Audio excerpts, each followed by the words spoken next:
She pointed a gun at me right in my own front yard. Broad daylight, neighbors peeking through curtains, some of them with their phones out filming the whole 9 yards. And I'm standing there about 10 feet from her.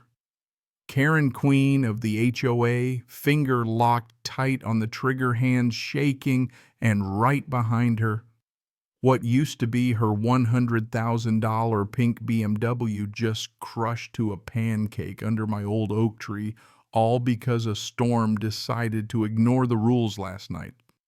Now, if you'd told me this is how retirement would go, well, I probably would have laughed you off my porch. But you know, the weird thing is, I wasn't scared, not even mad. Just that calm that comes when you've been here before. Only difference. This time, the person threatening me wasn't some criminal or cartel enforcer. It was the president of the Homeowners Association. And she was about to learn a lesson the hard way: never point a gun at the wrong guy. Let me back up a sec. For those just tuning in, drop a comment with where you're watching from and what time it is. Gotta see how far this HOA drama reaches. And hey, if you like stories about suburban warfare and poetic justice, don't forget to subscribe, because trust me, things get crazier from here. See, when I retired from the Bureau, I mean the FBI, not some local security gig, I told myself I was done with drama. I wanted peace. Just mornings with coffee, a decent lawn, maybe some friendly waves from the neighbors. That's how I ended up in Hawthorne Ridge. Picture-perfect streets, fresh paint on the mailboxes, folks who smiled so hard you wondered if they practiced in front of a mirror. You'd never think this place could turn sideways. But you know what they say, places obsessed with control usually have chaos brewing right underneath. First 48 hours after moving in there, it was a letter taped to my door. Welcome to the community. Please ensure all trash bins are color compliant and stored out of public view. Violations may result in fines. Signed by Karen Hollingsworth, HOA president. The kind of name that rings like a smoke alarm. Every neighborhood's got one, the person who treats the bylaws like the 10 Commandments and believes authority is its own justification. Karen. She made it an art form. She's mid-50s, always in a pastel tracksuit, sharp eyes, scanning every inch of your property like she's looking for contraband. When she introduced herself, it wasn't a handshake, it was an inspection. That hedge needs trimming to regulation height, she said, eyeing a bush that had seen more seasons than her last 3 cars. We maintain uniform aesthetics here. I gave her a polite smile, didn't bother hiding the sarcasm, but I don't think she even noticed. Or maybe she just didn't care. Good, she nodded. The HOA keeps chaos out. Lady, you have no idea. For months I kept my head down, played along. Paid my dues, showed up at an HOA meeting just for laughs. What a circus. Karen at the head of the table, board members like hostages agenda, full of vital national security threats like the exact shade of someone's window shutters. Slate gray, not stone gray. Basketball hoops were treated like evidence in a felony case. Everyone just nodded like they were in church. I kept quiet, observed. People like Karen. They don't rule by logic. They rule by making everyone terrified of stepping an inch out of line. But peace and power never neighbors for long. It started small.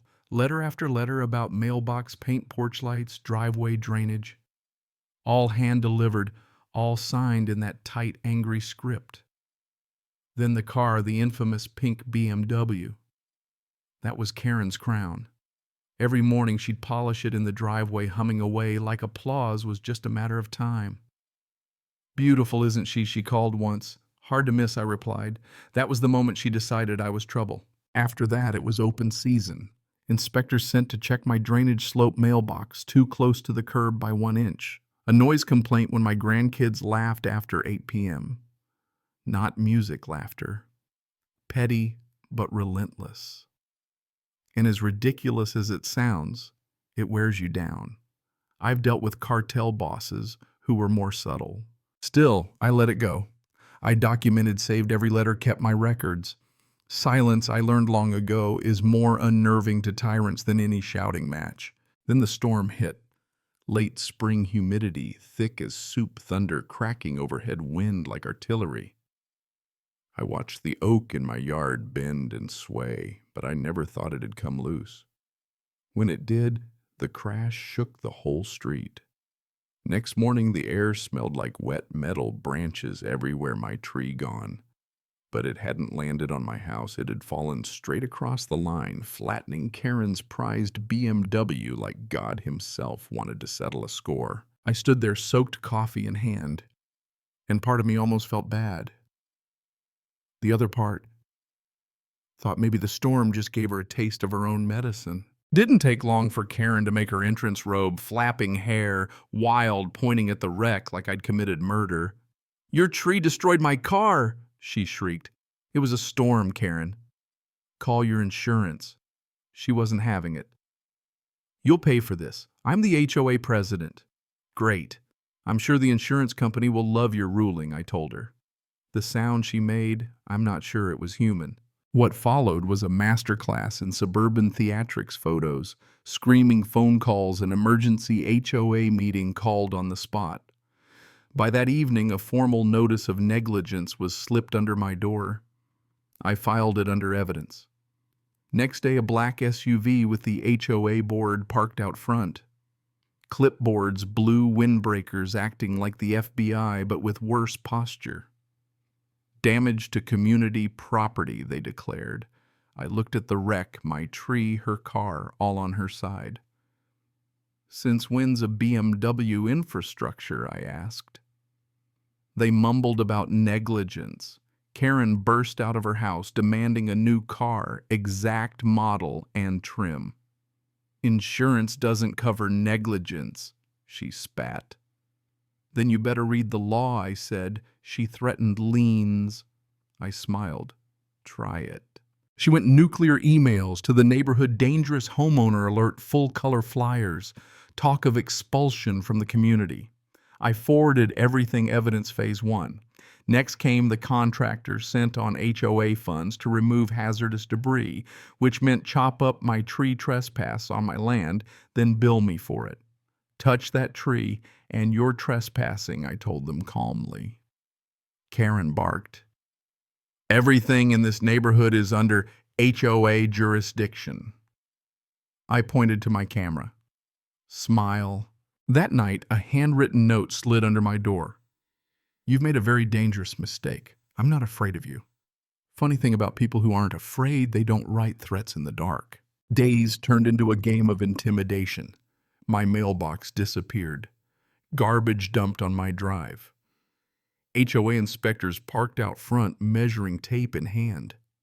One night, a dead crow on my step wings, spread note attached.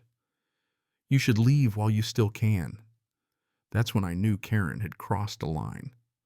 So I made a call to an old friend, Assistant Director Briggs at the Bureau. "Jim Hale," he answered, voice amused. "You finally missed paperwork." "Not exactly," I said.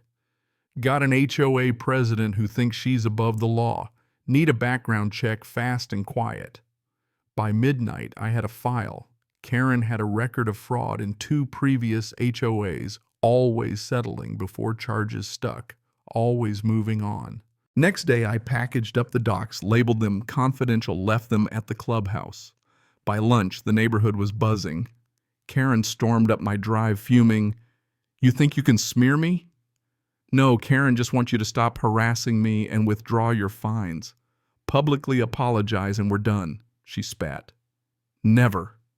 You're finished here." That night, I caught her trying to pry open my mailbox. "Violation," she claimed. "You're trespassing on federal property," I said. That got her attention. "Not a cop, Karen." I trained them. She slunk away, pride wounded but not finished.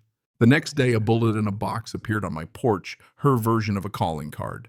That's when the quiet before the storm hit me, the same stillness I'd felt before a cartel hit or a hostage rescue. Only this time the threat was wrapped in pearls, not tattoos. And then the showdown. Karen, red-faced, stormed my porch, waving a folder of evidence. Accused me of ruining her, called me every name under the sun, reached into her purse and pulled a gun.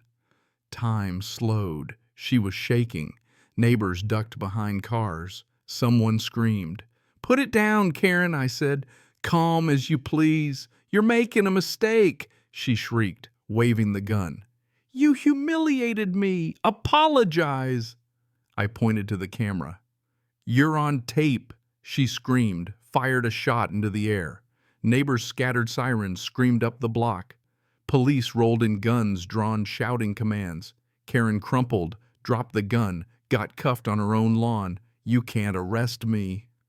"I'm the HOA president," she howled. "Not anymore," I told her.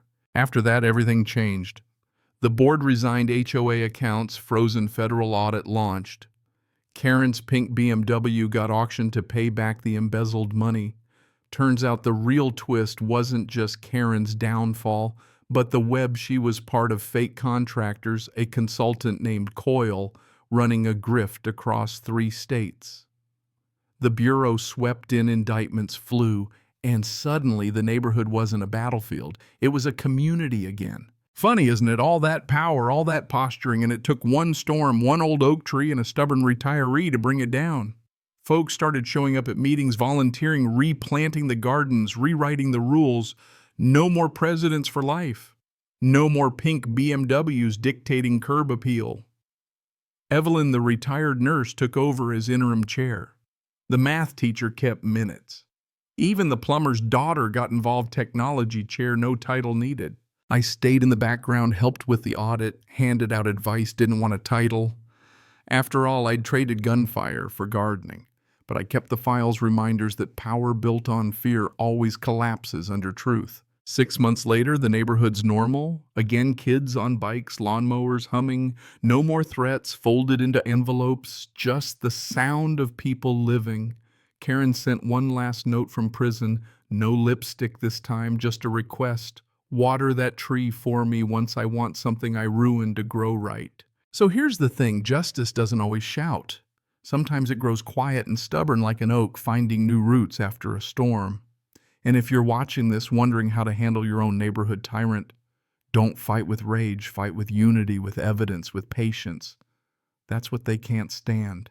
So now your turn. Have you ever gone toe-to-toe with a Karen or a power-drunk HOA?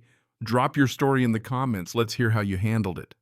And if you want more stories where karma blows back harder than a hurricane, hit that subscribe. Trust me, the next storm's already on the horizon.